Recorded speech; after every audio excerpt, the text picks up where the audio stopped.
Est-ce que tu arrives tous les jours de prendre du temps pour remercier Dieu, pour remercier l'univers, la vie, les personnes qui sont autour de toi, bref, qui tu veux, pour la personne que tu es, pour la personne que tu deviens? Est-ce que ça t'arrive d'avoir ce temps-là, de dégager un peu de temps dans ta journée pour faire cela, pour faire cet exercice-là? Je vais te dire ici que la gratitude, c'est la clé pour obtenir tellement de choses. Et je vais te démontrer ça dans la suite de la vidéo. Reste connecté. Si tu es nouveau sur cette chaîne, je te souhaite la bienvenue et je t'invite à t'abonner pour rejoindre la communauté des personnes épanouies. Je suis Christelle Laura, je suis une entrepreneur, je suis la créatrice de la marque de beauté Kessie Cosmétiques. Cette marque qui s'est donnée pour mission de réparer les peaux abîmées, de redonner de l'éclat aux peaux ternes, mais de manière naturelle et durable surtout. Et sur cette chaîne, je partage avec toi mes astuces, je partage avec toi des conseils, je partage avec toi mon expérience pour t'aider à être une personne épanouie comme moi. Alors aujourd'hui, je vais te parler de la gratitude dans cette vidéo. Je vais te parler de l'importance de pratiquer la gratitude. Je vais te raconter l'histoire ici d'un jeune homme qui a terminé ses études et qui cherchait du travail. Il cherchait du travail de manière acharnée. Et ça le déprimait énormément. Pourquoi? Parce qu'il se disait qu'il était en âge de travailler et il était en âge de se marier parce qu'il avait sa copine et il voulait l'épouser, mais il n'avait pas les moyens. Alors, il déprimait et il avait un ami à qui il se confiait constamment. Et cet ami-là, un jour, lui a dit, bon, j'ai une relation, je vais voir avec cette relation-là si elle peut te trouver du travail. Alors, il a pris le CV de son ami, il a proposé à sa relation et la relation a donné un travail à son ami. La relation a donné un travail à son ami, il était content, tout le monde a célébré cela et c'était bien. Sauf que lorsque le jeune homme a commencé à travailler, il a complètement oublié son ami qui lui avait trouvé du travail. En fait, par qui il était passé pour trouver du travail. Il a complètement oublié. La personne qu'il appelait tous les jours, peut-être 2-3 fois par jour, il n'appelait plus du tout parce qu'il travaillait déjà. Il trouvait peut-être qu'il n'avait plus besoin de cet ami-là.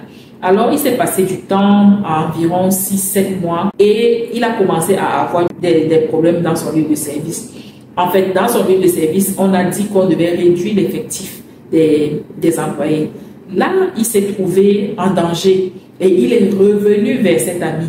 Il est revenu vers cet ami plusieurs mois après l'avoir abandonné, en disant qu'il est très occupé, bref, en inventant un tas de trucs. Sauf que cet ami-là, il était déjà fâché. Il s'est dit, tiens, je lui ai trouvé du travail, il m'a oublié. Aujourd'hui, pourquoi est-ce qu'il revient vers moi? Bon, bref, je vais quand même l'écouter, c'est mon ami et tout.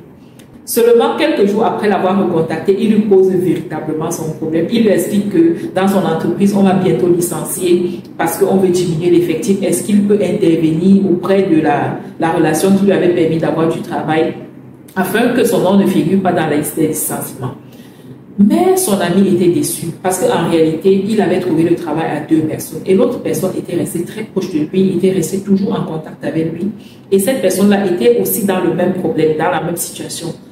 Parce que l'autre n'avait pas été reconnaissant, parce que l'autre l'avait complètement abandonné, il a décidé d'aider juste la personne qui était restée proche de lui. En fait, il avait une seule personne à faire avancer et il a décidé de faire avancer l'autre personne qui était restée reconnaissante, qui était restée proche de lui. Alors, cette personne-ci a perdu son travail. Le jeune homme, en fait, a perdu son travail juste parce qu'il n'avait pas été reconnaissant. Tu vois donc à quel point la gratitude peut nous enlever quelque chose ou nous apporter un plus. Alors toi, tu es quelqu'un de très avisé, tu es quelqu'un qui va toujours pratiquer la gratitude, tu es quelqu'un qui sera toujours reconnaissant. Quel que soit ce qui t'arrive dans la vie, sois toujours reconnaissant. Même parfois, la personne qui te fait du mal, en fait, qui a l'impression de te faire du mal, tu dois apprendre à être reconnaissant envers cette personne. Pourquoi? Parce que moi, je dis toujours que quelle que soit la situation qui nous arrive, c'est pour nous faire grandir, c'est pour nous apporter des bonnes leçons, c'est pour nous faire passer à un autre niveau. On dit souvent que après la pluie vient le beau temps. Donc, il faut bien que quelqu'un nous apporte de la pluie dans la vie pour qu'on ait le beau temps après. Sinon, donc voilà ce que je voulais partager avec toi aujourd'hui. Je veux t'inviter aujourd'hui à toujours être reconnaissant, à pratiquer la gratitude dans toutes les situations que tu traverses dans ta vie. Ne banalise rien. Pratique la gratitude à chaque étape de ta vie. Chaque jour, pratique la gratitude. Chaque heure, pratique la gratitude. Parce que même le simple fait de respirer, tu dois être reconnaissant pour ça. Si tu es arrivé jusqu'à cette étape de la vidéo, laisse-moi un commentaire. Dis-moi ce que tu en penses. Si tu as aimé la vidéo, laisse-moi un pouce vers le haut. abonne-toi à cette chaîne, active la cloche de notification et surtout utilise les produits Kessie Cosmétiques pour rehausser l'éclat de ta peau, pour redonner de l'éclat à ta peau, pour réparer tes problèmes de peau, que tu aies une peau sensible, une peau grasse à tendance acnéique, que tu aies même de l'acné, que tu aies une peau sèche, que tu aies une peau abîmée par les produits agressifs. Alors contacte-nous en suivant le lien qui se trouve dans la bio. Alors, je te dis à très bientôt pour une autre vidéo comme celle-ci. Ciao, ciao.